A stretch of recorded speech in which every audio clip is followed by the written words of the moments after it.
Hey Zelda fans, I'm Ethan from Knights of Hyrule, and this is Kooloo Limpah.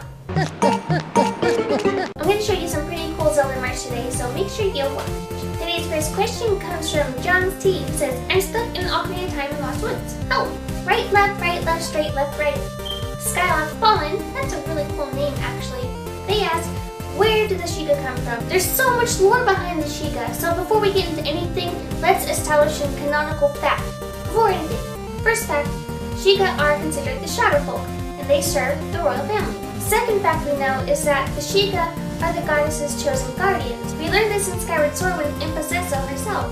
As far as I'm aware, there isn't any real canonical information as to their origin. So that's canonically speaking. From there, right now all we have is theories, and there are a lot of really good ones, but so far none are fact.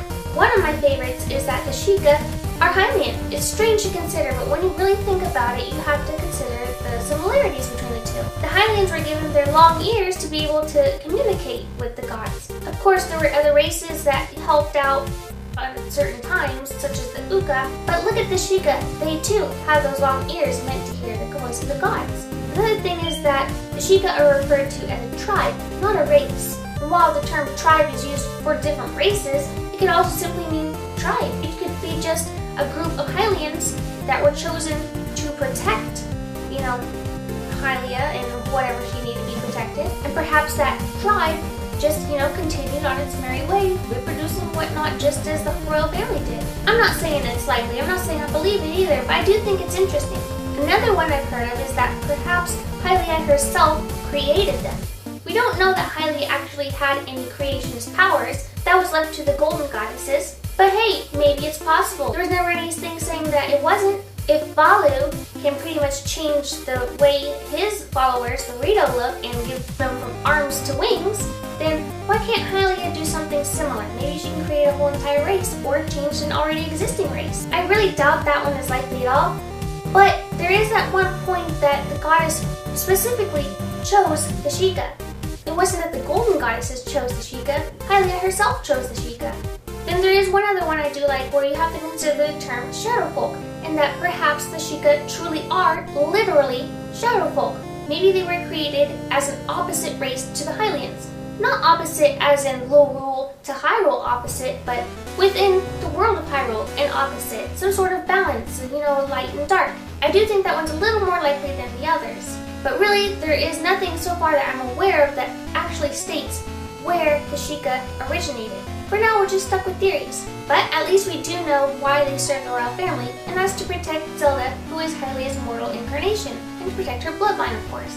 Now I have two things to show you guys. First of all, I'm sure you guys have seen on Amazon there's been like a little sword box set. This is what I'm talking about. Now, I purchased this as a gift for my buddy, and this is what it looks like. So, there's the front, the side, it's a flappy flap. Oh, you almost saw stuff what's in there. Can't see yet. And then there's the back. So we open it up, and then we have our beautiful silver goodies. There they are. Aren't they lovely? And they're pewter. I believe they're pewter. They're melly. Anyway, the one downside about this package is that it did come a little bit dented. As you can see, it's not perfectly even, which when it comes to Zelda, I want my stuff to be perfect. So even the box is a little like bendy bent. I don't know, you can't really tell. Maybe sorta. I'm picky. I'm sorry. But right there in the corner, you see the folding? You can see it. That's not okay with me, so now I have to order another one. But then I have something even better that I've been waiting for forever because I ordered it like a year ago. Pre-ordered it anyway, and it finally came out and arrived a couple of days ago, and I didn't get to open it until now. Well, okay, technically, let me show you. Before I even get into anything, let me just show you. It's a Link figure! Now technically, I didn't get to open it. I mean, as far as opening it out of the big, brown, ugly delivery box, because I knew there was something sitting in the living room for moi, and I figured it was something Zelda because that's what I always order. But then I got home today, and it was already opened, and I was very upset because I was planning on sharing it with you guys. So I guess the excitement of unwrapping it in front of you is gone, but we can still appreciate it. So here's the back. Glare, I'm sorry, I'm trying. They're, oh, wow, real action heroes. The side, other side. And so this opens up. Ta-da-da-da. Okay, so here we have Link, and I'm sorry about the glare, but there he is in all his glary glory and stuff. Yes, he is amazing. That's real cloth fabric in there. And then there's his little profile thing. I'm trying not to open it too much and bend it because I don't want it to be all yuck. But, oh yeah. This is where some of you guys might kind of get confused because there's a similar figure, this one here. So this is Figma Link, and well, he looks the same, doesn't he? Yeah, he does.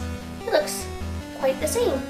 The difference between this guy and the Figma Link is that, well, this one has actual like cloth fabric. So, and it's in a much bigger box. See the differences? So of course one's way more expensive than the other. You see the cheaper one, you know it's the regular plastic kind.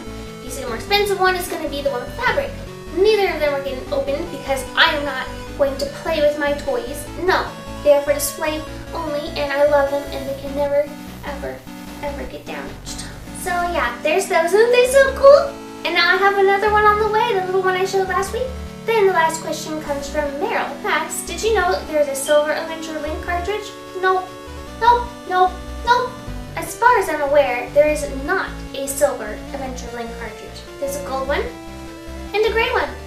If you get one that's like a silver and it's kind of like shiny, it's not really that it was silver, it's because the gold faded. Actually, if you take like some sort of certain different abrasive cleaners and whatnot to the gold one, it takes that gold away and it's still shiny, but it's grayish, so it looks silver, but it's not actually a silver cartridge. So don't go spending more extra money on that if you see that. Please don't do it. Unless I'm wrong, I could be, it's possible, but I'm pretty sure, because I know Zelda a lot and I collect a lot of the stuff, there isn't a silver one, as far as I'm aware of, that's American anyway. So that's it for this week's mailbag. I didn't want to do it too long. I'm kind of busy. It's the end of the night. Still have so much to do today. So send your questions to mailbag@nightsaharo.org or leave them in the comments of questions below because I do read and I answer. I talk to you guys and Google Plus too because somehow that's interlinked now and whatnot, and I can't tell the difference. YouTube, why do you do this to me? Anyway, I'll see you guys next week. Bye!